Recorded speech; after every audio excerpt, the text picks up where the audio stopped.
Hi everyone, so yesterday on the Campfire chat, Blizzard has previewed the Abattoir of Zir, the big new endgame content coming to Diablo 4 on Tuesday. I've already made a TLDR summary of the entire Campfire chat. If you want to see everything, you can go check that out. I do have those notes here that I took during the live stream, and in this video I want to talk about Abattoir of Zir and how you can best prepare for it and how you can succeed the best way possible in this. So what you need to know about Abattoir of Zir is this is essentially like Diablo 3 Greater Rifts with a progress bar and a timer. You can see this here when you walk in. You have 10 minutes to complete enough progression and then spawn the final boss fight. Now, it turns out there's actually not going to be boss fights in this, but instead you're going to be fighting Bloodseekers, and that is a really important difference. I was actually able to play this content when I was there at BlizzCon. They invited me to the headquarters ahead of time and tried it out, and I gave them a bit of feedback. And one of the points I actually told them was, guys, you're gonna have people like, just whack away at the boss for like half the timer or longer on the higher tiers. This is exactly, the same problem that Diablo 3 had back then. And we're gonna see exactly the same thing here. This is actually already something I noticed immediately in like the first 30 minutes, basically. And I'm very happy that Blizzard has addressed this. So instead of a boss fight, if you go to the end of one of these runs, you're gonna be fighting 3 Bloodseekers. And that is actually going to be a pretty tough fight, but it also has its upsides. So you see this here at the end of a run, when you fill the progress bar after defeating enough enemies, it kind of flips, and this becomes like the time left that you have now to defeat those Bloodseekers that are coming after you. Which I think is actually a really nice twist on this. So you still have kind of this pinnacle encounter at the end, so to say, with the 3 Bloodseekers, giving you like the ultimate challenge of the run. And you can see here that you can get immediately blasted by those Bloodseekers. They are actually no joke. If you have been running T100 Nightmare Dungeons, then you'll know that the Bloodseekers, when you ever encounter them, they are by far the most dangerous enemies that you can actually encounter, way more than the Butcher. Butcher is kind of a joke in comparison to those Bloodseekers. So they're not really that tanky. I'm not sure how much HP they have. They have like maybe multiple times of like an elite or so, but they're not like omega tanky, and they can also be crowd controlled. You have all of your damage multipliers against them. So yeah, in general, it's not going to be as bad as just like, trying to like defeat a really boring final boss that is like a normal dungeon boss. So really glad for that change, but it also means that the difficulty actually ramped up significantly suddenly, because you have only 1 life when you go in Abattoir of Zir. You see this here, there's 0 lives remaining. In fact, in a party, there's only 1 life for the entire party. If anyone dies in a party, you get kicked out. And in solo as well, if you die, you're out. And those sigils actually cost a lot of powder to craft. So we saw a screenshot from like one of the previous videos or something that they released. Maybe you can see it here as well, where they prepare for it.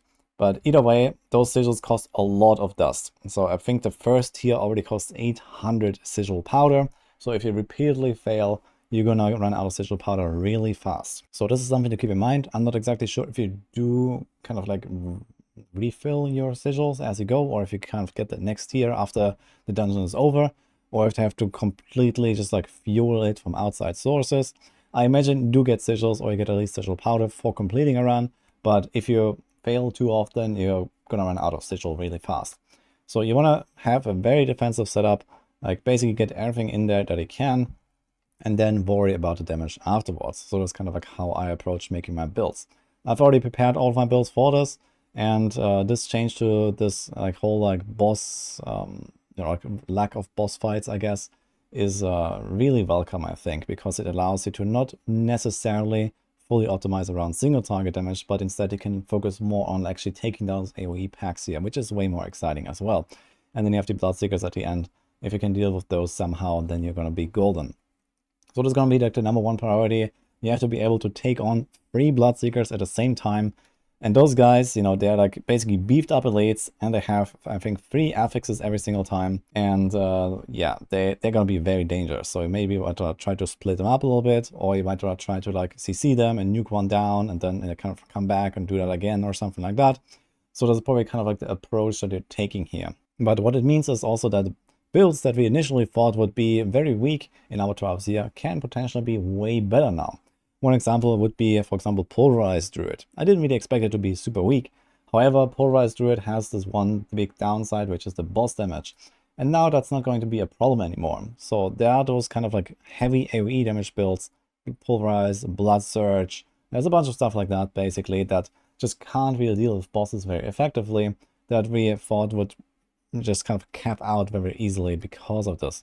Or you would have to resort to cheese mechanics, for example, shrines or Ahavarion stuff. I talked about that in a separate video. Potentially, you can use like, you know, the Ahavarion stuff to kill the final elite, and then, you know, get like the artillery shrine here. He has actually an artillery shrine in the run that Filthy Rich, who is playing this character here, one of the CMs from Blizzard, actually found.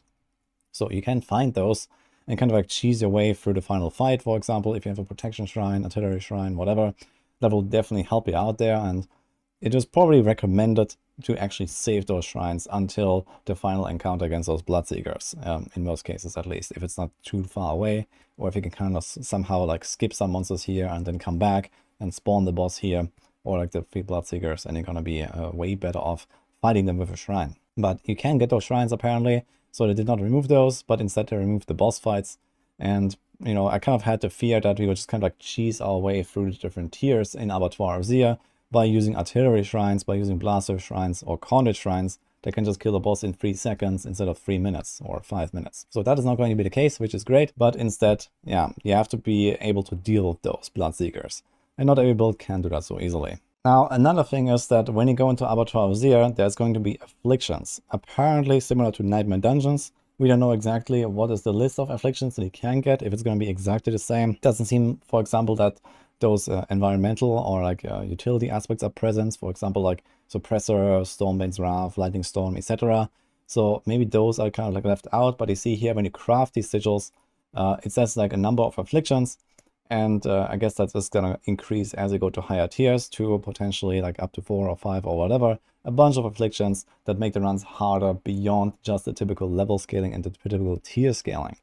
And apparently those Afflictions are going to be hidden first when you craft it and even after going into the run. So apparently you don't even know and you can't even check what are the Afflictions on the run. So they're just going to be like, you know, just more like stronger monsters, more beefed up monsters. And some runs are just gonna like feel a lot harder, I guess, and you don't really know why. Well, this is probably why. I think that's kind of a weird system, if you ask me, but this is apparently how it's going to work. At least this is what I get it.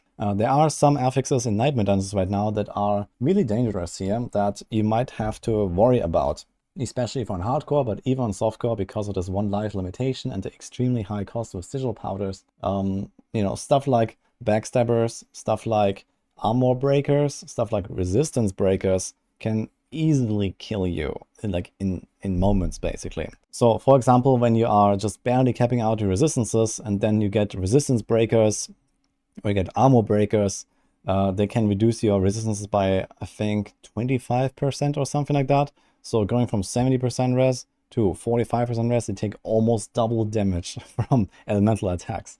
And even worse for armor breakers in some cases. If you just barely reach armor cap, and then you have armor breakers reducing armor by like, you know, 3,000-4,000 or something like that, you're gonna get absolutely blasted by those physical attacks.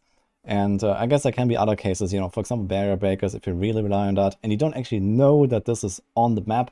I think that's actually a huge mistake there, but apparently if we don't see those afflictions, there might be stuff like that. You might get absolutely annihilated in some of those runs without really knowing why. So this is something that you kind of have to pay attention to when you go in there. And also there might be some of these other buffs, for example, range defenders, melee defenders, monster life. If you don't actually know that this stuff is present on the map, then you don't actually know that you have to play around it. So we'll have to like wait and see if we're actually gonna get some kind of list on this, maybe in the patch notes, or if maybe they actually allow us to see the afflictions at least once we go into the run. That would be great. So I guess they don't want you to kind of like just like fish for a good run because of the super high cost. It's not like Diablo 3 where you just like have infinite keys after a few hours of grinding Nephilim Rifts, but instead you have to, you know, kind of really carefully approach every single run because you can't really waste those 800 sigil powder, or even more if you craft a higher tier, I imagine. So this is just the tier 1 craft. So it seems like they want this to be like a pretty high-end, really hard to beat type of content that is extremely costly for mistakes, and you have to be as consistent as possible in actually getting through a run. So this is why I really recommend overcap your armor a little bit at least, overcap your resistances a little bit at least, so they kind of like, you know, like defend it against those kind of affixes, and potentially also try like in the run to check for some of those other affixes like melee defenders, like range defenders, or whatever may be present that can actually, you know, really hurt your performance in the build. And you can also see here that Filthy Rich actually was able to complete his tier 1 quite easily, and now he opened a tier 10, and the jump is already significant. We don't know exactly how much monsters scale up, but the devs hinted at that it's roughly 10 times harder on tier 25 compared to tier 1, with tier 1 being essentially a bit harder than a tier 100 nightmare dungeon. So this means that it basically scales like 4 tiers of nightmare dungeons per tier of Abattoir, basically they said. And this means that we can expect this difficulty to be somewhat equivalent to like a tier 200 nightmare dungeon. Now, what does that mean exactly? Well, that's hard to say, because in nightmare dungeons, monsters scale up every single tier in their level, and that level scaling already makes them harder. And, you know, you have higher armor requirements, the monsters have higher damage, higher life. So in short, the exact formula of how nightmare dungeons actually scale is actually unknown. At least I have never seen any data on that. I tried to collect that at some point, but then they reworked all of the nightmare dungeons, and I've never done that data again since. So maybe someone has that. I'll be quite curious about it. But you can see here, this is a tier 20 Abattoir of Zir compared to a tier 1, and Filthy Rich is clearly falling behind here. Monsters do hit a bit harder, but not that much harder. But the fights are much longer, and monsters, for example, become unstoppable much easier. So you have to be able to survive unstoppable elites for a while. And when elites become unstoppable, you can't crowd control them at all until that unstoppable drops off again. I think around 5 seconds later again. So usually you can crowd control elites for 5 seconds, and then they're unstoppable for, I think, 5 or 8 seconds. And then you can crowd control them again for 5 seconds, and so on. So there's kind of like this little dance you have to do with elites that don't die in one CC combo. And in the higher tiers, you can definitely expect that elites will live longer than 5 seconds under almost every scenario when you're actually on like a push tier. Especially if you imagine that there's going to be like 1 or 2 shrines in there. They're potentially going to be like an artillery shrine or a conduit shrine, giving you like a huge boost here on the progression bar, so that you kind of intended to fall behind a little bit on the progress once you get to like the pushing levels. Once you kind of cap out on your character, this is exactly how it works in Diablo 3 as well. You usually kind of like fall behind slowly, and then you find the pylons and you kind of make up for that and more, and give you the time that you need to actually finish the boss fight later. And since the boss fight is going to be somewhat fast here compared to, for example, the free standards, even on the pushing tiers, I expect boss fights are probably going to be like, you know, maybe a minute or so, depending on like how defensively you have to play in those Bloodseeker fights and how much single target damage you can actually bring. But I guess this is kind of like somewhere like the average, I guess, with some builds being a bit faster, some builds a bit slower. Of course, Hodor buffs might do that way faster, but in general, I guess you can expect to be kind of like behind on the timers without shrines once you approach your cap. So this is just something to keep in mind. It doesn't necessarily have to be like, you know, the end of a run or something like that when you fall behind, because these shrines can really turn it around. If you find a conduit pylon in a situation like this here, well, first of all, you don't die, and also you kill like 8 elites and suddenly you get like 20% progress or something like that. So this is kind of how I expect that to go once you really approach that final cap. Also, an interesting thing to note here is that it seems like the armor cap that you're trying to hit is actually much lower than we thought. So previously we expected that there would be +1 monster level per Abattoir of Zir tier for a total of 179. Because nightmare dungeons end at 154 and then +25. But it turns out that a tier 10 Abattoir of Zir only has level 157 monsters, which is only 3 levels higher than a tier 100 nightmare dungeon. So it seems like it's scaling something like 5 tiers equals 1 monster level.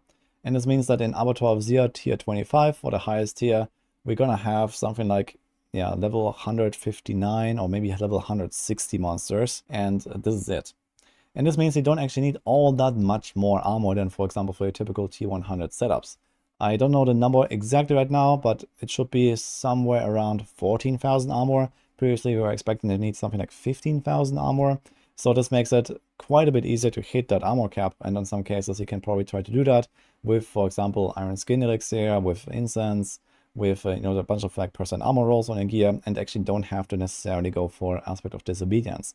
So it makes pushing those higher Abattoir of Zir tiers much more forgiving in terms of the armor requirements, which previously was a really huge concern, especially for classes like the Sorc. Hitting like 15k armor is not really the easiest, even with like a disobedience aspect on the amulet. And even then, even if you can hit that, for example, barely with disobedience, you would still be very unprotected when your disobedience is down and could absolutely blast it in like one shot or something in most cases. Or even when you have your disobedience stacked but not fully, you can, you know, just like not barely cap out, and then you can still take a lot of damage from those attacks. Also, we have found that the Tears of Blood glyph that you get as a reward for completing this Abattoir of Zir is actually scaling much weaker than we initially thought. So the Tears of Blood glyph, here it is, level 1, is already extremely powerful.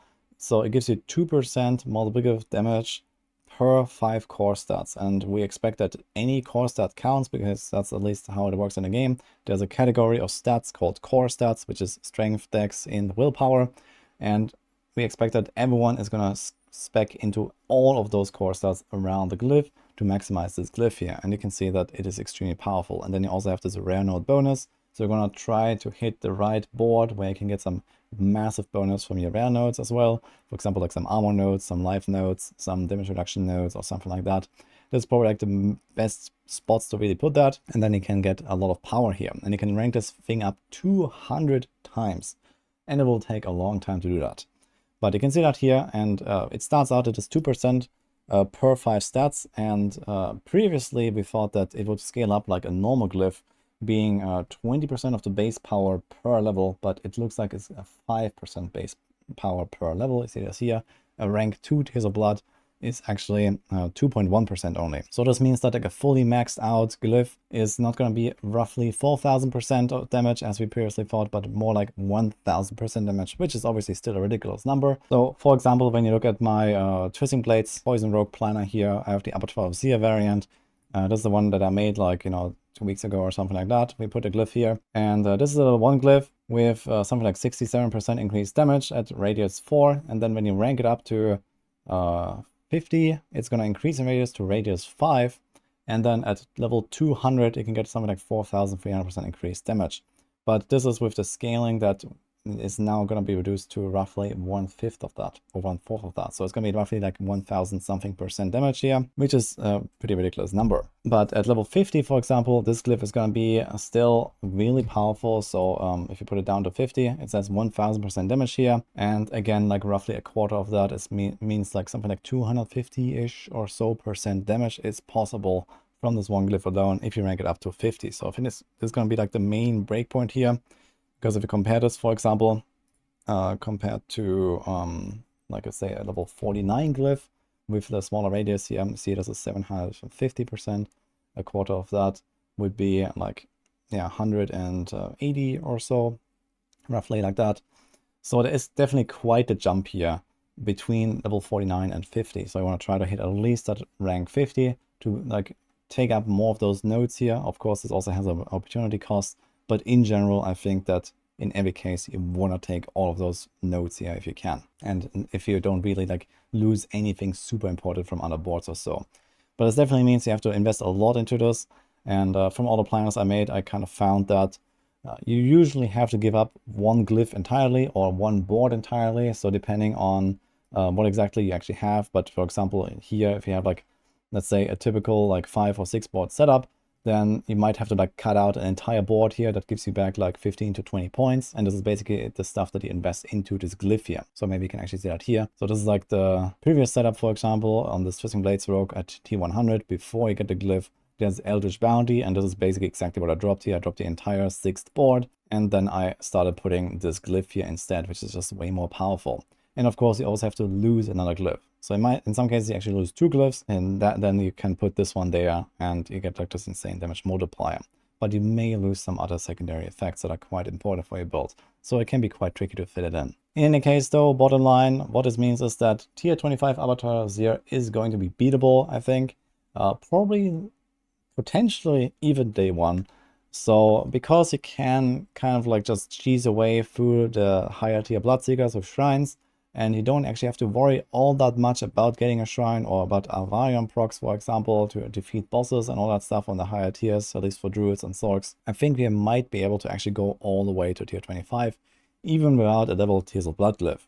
So you're gonna have at least, you know, some levels on the Tears of Blood glyph, so that's gonna help you already. But I guess if you just kind of like push, let's say tier by tier, up all the way to tier 25, and you complete it without fail, tier 25, you know, going one by one, then your glyph might not be very high and did not really get that much of a benefit. But if they actually are right about the tier 25 Abattoir of Zir being roughly 10 times more HP than a tier 100 Nightmare Dungeon, that means that potentially a boss that actually doesn't exist would have, I don't know, something like 1 billion life or so. That is not really out of, you know, the realm of possibilities in terms of like even a singular crit these days. Like Hoda Barbs have done that, Shreds has done that, you know, Ball Lightning has ridiculous DPS if built correctly.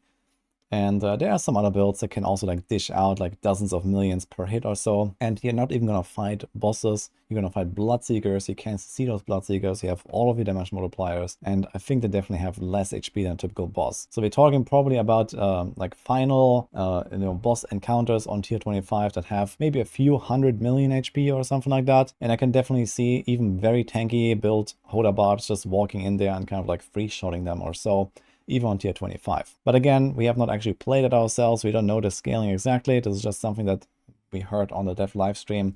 And again, there might be extra scaling mechanisms involved. There are those unknown nightmare afflictions that are going to be present. There is level scaling, like monsters scale beyond level 154, so that might have an impact. And who knows, maybe they're going to be so omega tanky. As you can see here, this is a tier 10 with a ball lightning sword, basically the best or the second best build in the game currently. And you can see that they are definitely a bit struggling, but we also don't see the damage numbers. So we don't know exactly how powerful this build actually is. And now to get to some talk about the endgame tier list or the Abattoir of Zir build tier list, I already teased that on x.com the other day where yeah, I kind of showed a little sneak peek of the tier list. However, it is not public yet. So we are gonna reevaluate everything based on the new findings, because previously we had a few other assumptions about the bosses, for example, about the level scaling, etc. So we're gonna go back and take a look here. In general, you can expect that the good builds are gonna be good in Abattoir and the bad builds are gonna be bad in Abattoir. But it does mean that basically every single build in the game can at least beat the lower tiers of Abattoir. So it seems like even something like a Leapcrake Barb and Bone Spirit Necro potentially, or Summoner Necro, could kind of make their way through one of at least a tier 1, I guess, if you really try. But you're gonna start struggling even on the lower tier of Abattoir, I guess, with some of those lower tier builds. And then like those S tier builds here, like the best ones, are definitely gonna be a little bit better. But there are some differences here and there, because for example, some of them are S tier right now because they cannot destroy everything that's in the game currently, and then once you get to like high-end content, you might not have the toughness, you might not have the sustained resource generation, the sustained damage output for long combat, for example. So there are definitely differences between those builds here based on our endgame tier list. So we're gonna have an updated Abattoir of Zir specific tier list for you on Maxwell very soon. So we're aiming for a Sunday release on that. And I'm gonna go over that again and talk about all of the details, so that you are best prepared. In any case, I'm extremely excited to try out the Abattoir of Zir. This is something that I've been really longing for in Diablo 4. I guess those guys that know me from Diablo 3 times, you know, Greater Rift pushing, that was my thing. I've done like tens of thousands of, you know, Greater Rift pushes basically with every single build in the game, like multiple times basically that you can imagine. And now it's coming to Diablo 4, so I'm really excited to see how this will feel in the game. Some people were saying that, you know, this is kind of like a D3 system copied into Diablo 4. But I am not really of the same opinion, to be honest. I think Diablo 4 as a game works completely different from Diablo 3 right now. And it's not exactly obvious that the same systems will also be successful in Diablo 4. But I'm definitely excited to try it out, to have some actual high-end content. And especially playing on hardcore with like the super difficult high-end content, it's going to be very fun to see what we can do. My goal is to be the highest rogue clear on hardcore, so we'll see how that will work out. I'm going to be playing Penshot RF as my main build. Potentially I might also try with those Twisting Blades. So those are the top two builds for the rogues, I believe, at least. There is definitely some potential here for other rogue stuff also to come in. Other classes are gonna be way stronger than that anyway. We'll see exactly where everything will end up and how it's gonna feel, how hard it is really gonna be. I hope you're just excited as I am. At very least, I can invite you to follow along with my journey. So I'm gonna be grinding out that glyph. I'm gonna be trying to push all the way to tier 25 Abattoir and try to defeat it. And let's see if that is possible for rogues, or if not, or if I just rip somewhere on the way. So it's gonna be a wild ride, especially for the hardcore crowd. We have had a really huge lack of rip clips lately, I guess, in just the hardcore community in general, I would say. And things are going to get very spicy. So stay tuned for that. And with this, I'm gonna leave you. I hope you enjoyed my pretty long overview here now. So this is what I expect right now. Going into Abattoir of Zir, I'm gonna have build guides coming up. I'm gonna have the tier list coming up and a lot more stuff to talk about. So stay tuned for more videos. Hope you liked this one, and I'll see you guys next time.